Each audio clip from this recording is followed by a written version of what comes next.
I've been that guy. While you was at home doing this, I was in the club making moves.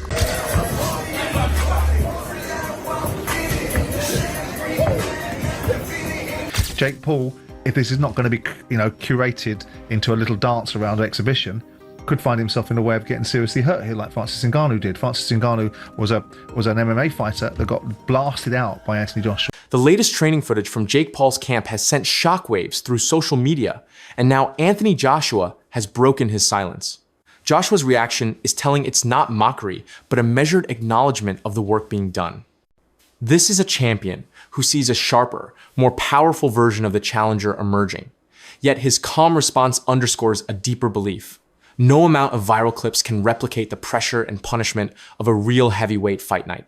This subtle exchange has added a fresh, serious layer to the hype, proving both men are fully aware of what's at stake. Anthony Joshua should not get in the way of Fury and Joshua. Really, in my view, it's an absolute joke. It shouldn't be sanctioned.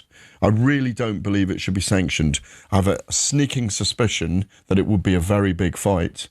But the biggest thing is us rubbernecking to actually see if they do get to the point where they step in the ring together. Because Jake Paul's an area level fighter, a British area level fighter, and Anthony Joshua is still a killer and a live heavyweight. That should not be sanctioned anywhere in the world, in my view. It's dangerous, mate. Very dangerous. It brings the sport into disrepute.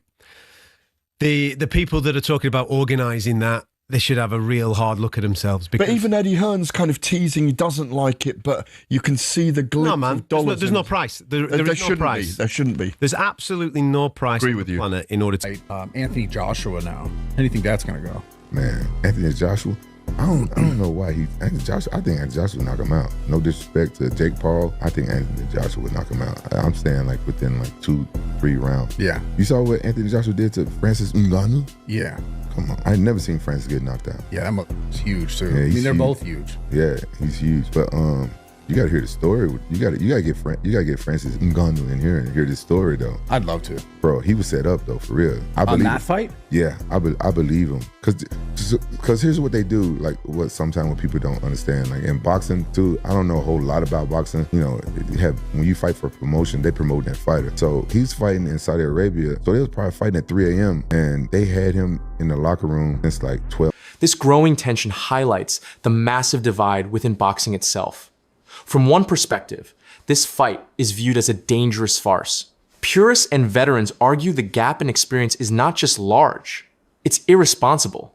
They point to Joshua's resume, a ledger filled with world championship fights and Olympic gold, and contrast it with Paul's journey through the influencer boxing scene. Nothing negative. He's here to do his job. I could sit up here, as I said, and try and address all the things that Jake doesn't do good. But I'm fighting Jake that's going to do everything good on December 19th. So let me focus on that. He's a good person, does his thing, great team around him, puts in the work, and that's why he's sitting here now. Anyone out there in the world that works harder than the next person deserves to be a front runner, and he's a front runner in the boxing game right now. Respect. Jake, can I ask, it feels to me from afar, you're in a bit of a lose-lose here, because it seems like a lot of people want to see you get obliterated, right? A lot of people want to see you get your comeuppance. And if you do pull off the upset, or if this fight goes the distance, again, the whispers will start to come. People will discredit you. People will say, this, that, and the other about the fight. How do you balance that, and how do you deal with that? Man, I've already won at every single thing in life. I'm playing on house money. I've accomplished all my dreams, said everything I was going to do, from becoming, the first influencer to become an actor on Disney, to becoming the biggest YouTuber in the world, to rising to the top of boxing and having the largest viewed fight in the history of the sport. I've accomplished everything, so this is a win-win and another challenge for myself. I've never been knocked down or knocked out even in sparring, but I'm in a sport where that happens, and I know this is dangerous, but this is no different than a soccer player, losing in the World Cup on the biggest stage. If that's how it goes, if I take one of those punches that Francis Ngannou took and I'm on the canvas, let's see how tough I am. Let's see if I can get back up. But I'm ready for that. I'm prepared for that mentally, and I know that he has to deal with me as well. This is not as one-sided fight as people think, And I have power. I have the ability to put people to sleep. And so that's why I took this challenge. And I know it's crazy and all of that, but I'm excited.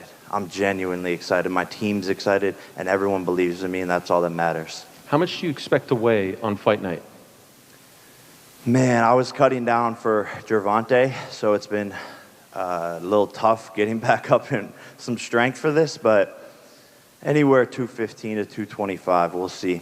Okay, and I want to clear something up with you, AJ. I saw in the press release that it said that on weigh-in day, you can't weigh above 245, but post weigh-ins, you can weigh whatever you want. There's no rehydration clause or anything like that. Is that accurate? Whatever it says, yeah, I think that's the case. But my focus, 111 kilograms is what I got to weigh in at, right? I do kilograms, not Yeah, pounds. I don't know. You stumped me on that one. What is 111? Should I look it up? Their warnings are dire, focused less on competition and more on the very real risk of physical harm, framing the event as a spectacle that undermines the sport's integrity. Yet, the fight's undeniable appeal lies in this exact contradiction. For Jake Paul, this is the ultimate prove them wrong moment. He has built his entire boxing identity on defying expectations, and now he faces the ultimate test, a former unified champion. He speaks with the fearlessness of someone who has already won the financial and cultural game, liberating him to take this colossal sporting gamble.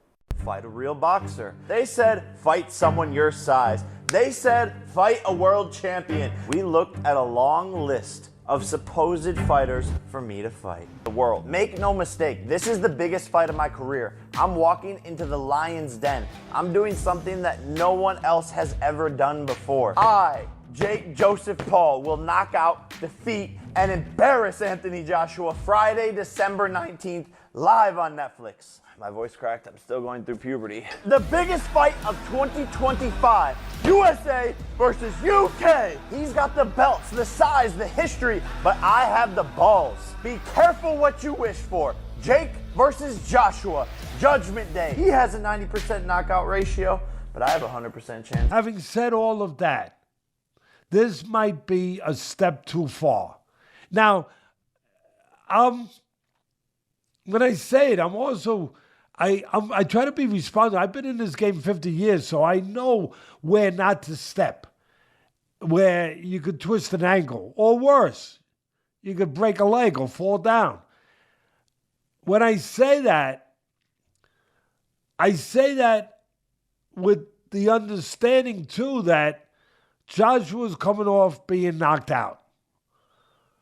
Joshua hasn't fought for a year, right? But it's about a year. And there's some ghost in his attic. There are. I mean, I don't know. I don't know if he's gotten rid of some of them, but I know that in the position of a fighter coming where he's coming from, there are ghosts in your attic. I don't know if those ghosts are still taking up space. I don't know if maybe there could be no better exorcism for those ghosts than fighting a Jake Paul. That might be just the exorcism you need to clear out the attic. I don't know. That's the problem. We don't know. That's the mystery part of this. That's what makes it so, it makes it two things at once. Intriguing and so. For Anthony Joshua, it's a different kind of opportunity, a chance to make a devastating statement to the world, reassert his dominance, and secure a career-high payday that fuels his next chapter. The physical realities are impossible to ignore. Analysts constantly circle back to the stark mismatch in natural size, reach, and, most importantly, proven concussive power. Joshua exists in the realm of elite heavyweights. Far, Anthony Joshua. Anthony Joshua? By far? Yeah. Too easy. Why did he take that fight? I think he didn't have no opponents and he wanted to make Netflix happy, and I think he made a misstep. I think he was handling his career perfectly. Yeah. I think he would have beat Gervonta. I think he would have beat Gervonta too. But I think this is a big misstep. I think he let his ego get in from him. 7 fights, has been beaten 3 times. The 4 fighters that he beat didn't come to win. So he's not in his prime, is he? He's literally at the end of his career, pretty much finished. And this is why taking this fight with you is telling you all you need to know. It's a cash out. He might as well just cream as much money as he can at the end of his career, fighting an absolute joke shop in clown world. When I beat Anthony Joshua, he says, every doubt disappears. Come on. I mean, if this is a straight up AJ versus Jake Paul, then we all know what should happen. This is a one-round job because AJ, even though he's past his best, even though he's seen better days, he throws a nice 1-2 down the middle. He's got a nice bit of distance, and fake Paul can't fight. He just can't. I don't care what anybody tells me. He can't fucking fight. He lost to Tommy Fury, for crying out loud. He can't jump in with Anthony Joshua now and expect to get a result. So, nothing's going to no doubt's going to disappear. Spark him out in like 2 rounds. Really? No, why do you look surprised when I don't? I'm not disagreeing with you. I'm just saying. Come on, bro. You're fighting like one of the best heavyweight fighters in the world against a YouTuber. Like, come on. Like, respect the sport of boxing. And if AJ has to go in there and show these influencers that, listen, you can't fuck about with boxing. You know what I mean? Someone's gonna get hurt badly, and this could be one of the first fights where a fighter gets hurt badly, because if you look at the size difference and the power difference, I mean, bro, there could be brain damages going on there. I mean, AJ could hurt him badly, you know. Well, when you look at Francis Ngannou, who's one of the most fearsome combat styles there is. I know it's MMA, but we saw what AJ did to Ngannou. So, and that's why you don't look. You can't be surprised if AJ is going to do the same to what's it called again? Paul is a gifted athlete attempting a monumental leap.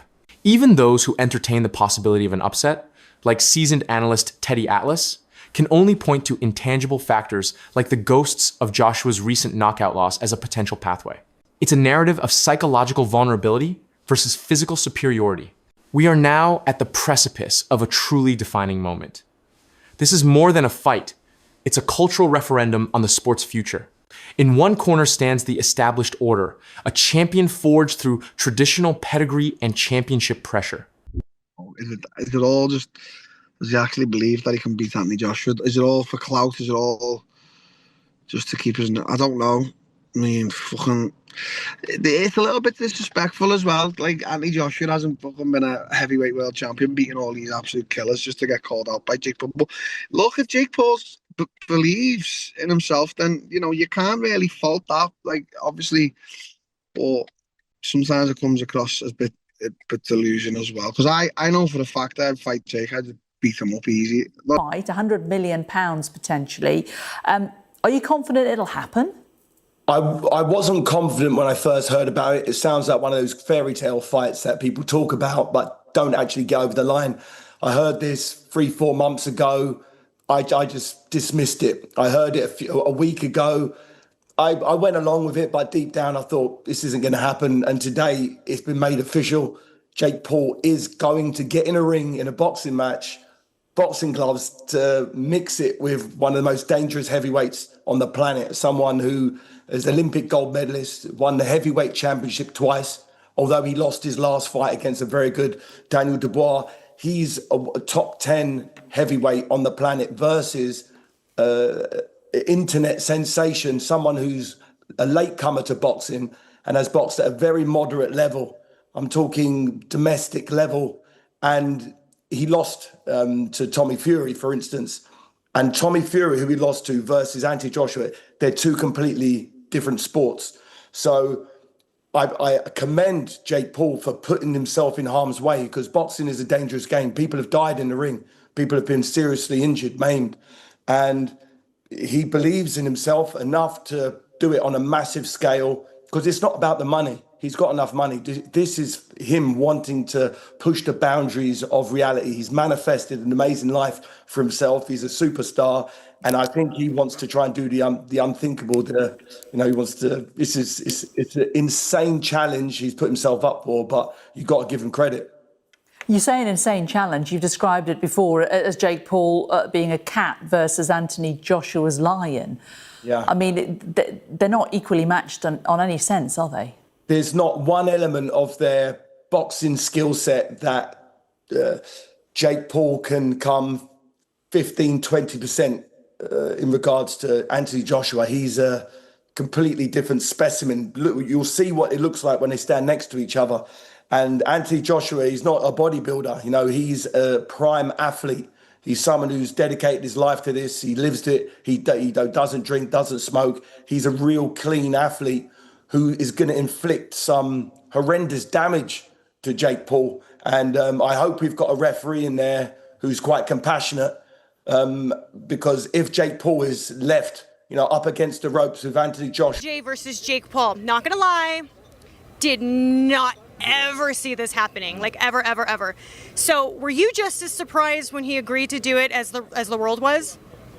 Yeah, I mean, I had to deal with obviously knowing that it might happen, and then the contract coming through signed by Jake Paul, and I sort of looked at it. I was like, oh my god, he's done it. So yeah, look, I have to give him credit. I do think he's crazy. I think he's got absolutely no chance. I think he's going to get smashed to pieces. Do you think Jake's crazy? Yeah, I mean, totally. I mean, listen, for us, we received an offer that was massive money and a really easy fight. We were talking about fighting this week here in an 8-round fight. Now we're fighting in an 8-round fight for 40 times more money against Jake Paul. So I love the opportunity. In the other stands, the ultimate disruptor, a man betting on new age preparation, limitless confidence, and a single fight-altering punch. When the bell rings, we will witness the ultimate answer to boxing's oldest question. Can a perfect challenge overcome a perfected champion? The world is waiting to see which force proves stronger,